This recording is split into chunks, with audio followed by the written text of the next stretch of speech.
এজন্য বন্ধুরা আমার, রমাদান মাস সম্পর্কে আল্লাহ তাআলার ঘোষণা হলো, শাহরু রমাদানাল্লাযী উনজিলা ফীহিল কুরআন। রমাদান মাস হলো কোরআনের মাস। এই মাসের মধ্যে আল্লাহ তাআলা কোরআন নাযিল করেছেন। আর কোরআন হলো এমন এক গ্রন্থ, যে গ্রন্থের ব্যাপারে আল্লাহ রাসূলের সাহাবী হযরত জাবের রাদিয়াল্লাহু আনহু থেকে বর্ণিত, রাসূল করিম সাল্লাল্লাহু আলাইহি ওয়াসাল্লাম বলেন, আল কুরআনু শাফিউম মুশাফফা।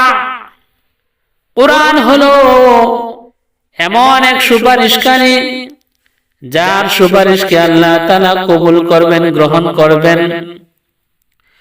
অমাহিলুন মুসাদ্দাকুন, এবং এমন বিতর্ককারী, যার বিতর্ককে আল্লাহ তাআলা কবুল করবেন, গ্রহণ করবেন।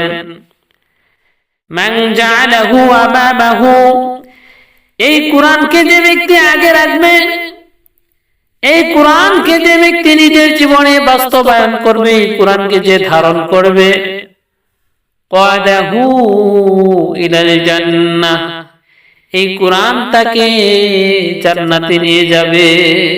সুবহানাল্লাহ। হাদিসের পরবর্তী অংশে আল্লাহর রাসূল বলেন, ওয়ামান জাআলাহু খালফাহু, আর যে ব্যক্তি কোরআনকে তার পিছনে রাখবে, অর্থাৎ তার জীবনে কোরআনকে বাস্তবায়ন করবে না, সে কোরআনকে ফলো করবে না, সাকাহু ইলান নার, এই কোরআন তাকে জাহান্নামে নিয়ে যাবে। নাউযুবিল্লাহ। কবি ইকবাল বড় সুন্দর বলেছেন, ও জমানা মে মুআজ্জাজ থে হামিলে কুরআন হোকর। এক জমানা তো এমন ছিল, যারা কোরআনকে ধারণ করার কারণে সারা বিশ্বের মধ্যে সম্মানী ছিলেন। সাহাবায়ে কেরাম, তাবেঈন, তাবে তাবেঈন, আইম্মায়ে মুজতাহিদিন, উলামায়ে কেরাম সহ যারা কোরআনকে নিজের জীবনে ধারণ করেছিলেন, কোরআন অনুযায়ী জীবনকে পরিচালনা করেছেন, এই কোরআনের কারণে সারা বিশ্বের মধ্যে তারা সম্মানী ছিলেন।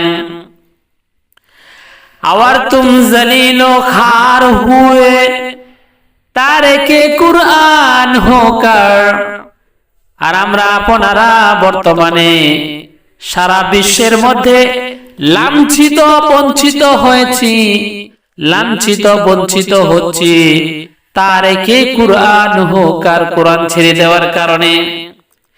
ও জমানা মে মুআজ্জাজ थे हामिले कुरआन होकर, और तुम जलीलो खार हो तारिके कुरआन होकर। साहबाए केराम, ताबे ताबईन, आइम्माए मुजताहिदीन, उलामाए केराम, ওনারা কোরআনকে আঁকড়ে ধরার কারণে সারা বিশ্বের মধ্যে সম্মানী হয়েছেন। আর আমরা কোরআনকে ছেড়ে দেওয়ার কারণে সারা বিশ্বের মধ্যে লাঞ্ছিত, বঞ্চিত, অপমানিত হচ্ছি দিনের পর দিন। ঠিক কিনা মুসলমান? এজন্য কোরআনকে নিজের জীবনে বাস্তবায়ন করা।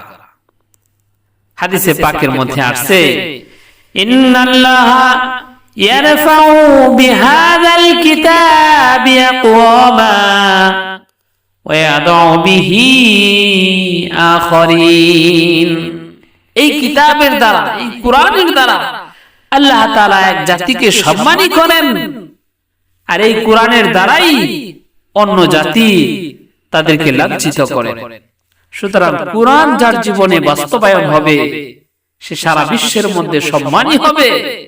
আর কোরআনকে যে ছেড়ে দিবে, কোরআন থেকে যত দূরে যাবে, ততই মুসলমানের কপালে দুর্গতি বাসা বাঁধবে। আল্লাহ তাআলা আমাদের সবাইকে কুরআন এবং সুন্নাহ মোতাবেক নিজেদের জীবনকে পরিচালনা করার তৌফিক দান করুন। আমিন।